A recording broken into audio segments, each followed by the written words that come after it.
Un autre mouvement d'échauffement que je vous propose, c'est le curl dos à la poulie. On verra qu'au cours de la série, je passe de la poulie basse à la poulie haute.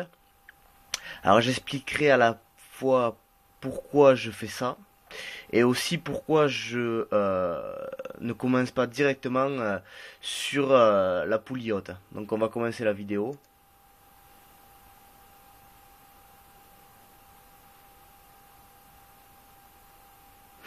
Il est pas content le type. Donc je, je commence le mouvement avec une poignée et, euh, et on verra, je vous montrerai dans un autre échauffement que je peux aussi, ce que je fais en général, là c'était pour vous montrer, j'utilise un accessoire qui me permet de mieux désactiver la main et me concentrer sur le biceps. Là, avec la poignée, j'utilise une sangle, c'est ce que je fais en général en série quand j'utilise un poids élevé et que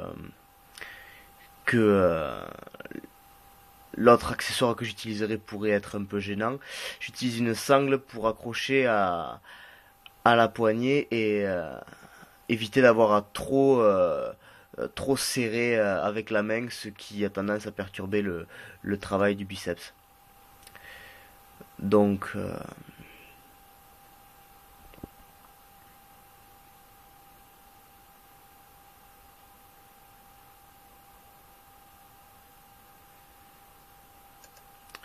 on voit quand même que plus la série avance, plus le bras, l'avant-bras ne fait pas que se plier sur le bras, mais le bras monte également. Ça, c'est parce que en étirant à la fois le biceps à l'épaule et en le contractant au poignet, on a plus de force. C'est ce qu'on appelle la relation tension-longueur sur un muscle biarticulaire. Donc on continue.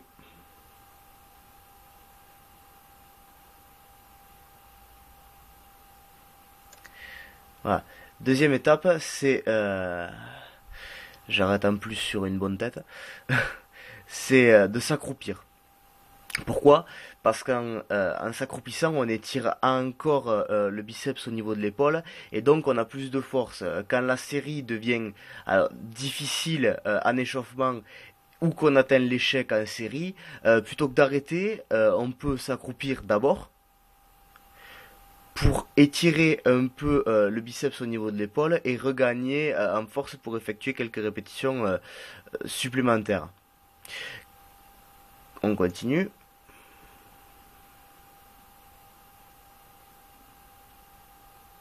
Donc même principe, plus ça devient difficile, plus, euh, plus on tire avec le coude et pas qu'avec l'avant-bras. Voilà, et là c'est la dernière étape, c'est se mettre sur la poulie haute. Alors la poulie haute, encore une fois, elle va permettre de gagner de l'étirement au niveau de l'épaule.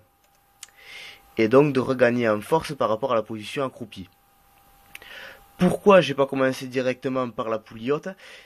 C'est parce que ça nécessite quand même que le tendon soit préparé à l'effort et soit chaud pour éviter d'avoir des douleurs et à terme de déclencher des pathologies. Donc on ne commence jamais avec la poulie au niveau de la tête, voire un peu au-dessus. On commence toujours bas et au fil des séries, on monte. Ça permet à la fois de faire une sorte de dégressif et en plus d'être sûr d'avoir le tendon préparé et de pas l'abîmer en étirant le biceps de manière excessive. Donc là, c'est quand vous êtes chez vous et si vous bénéficiez d'une poulie réglable, vous n'avez pas besoin de faire le singe. Vous faites que relever progressivement la poulie au fil de la série pour atteindre le niveau maximal qui se situe en général au niveau de la tête ou un peu au-dessus. Donc on va laisser finir. Voilà. Et là, alors ça, dans la vidéo sur les accessoires, je l'ai expliqué. Je trouve que on peut doser beaucoup mieux les répétitions forcées en prenant par la sangle et pas par la main ou la poignée. C'est beaucoup plus progressif et précis. Et donc en série, les répétitions forcées, on les donne pour aller au-delà de l'échec. En échauffement, c'est pour continuer à bien chauffer le muscle sans forcer. Donc là, on force un peu, mais très très légèrement. Et on voit que l'amplitude du mouvement se réduit. Voilà.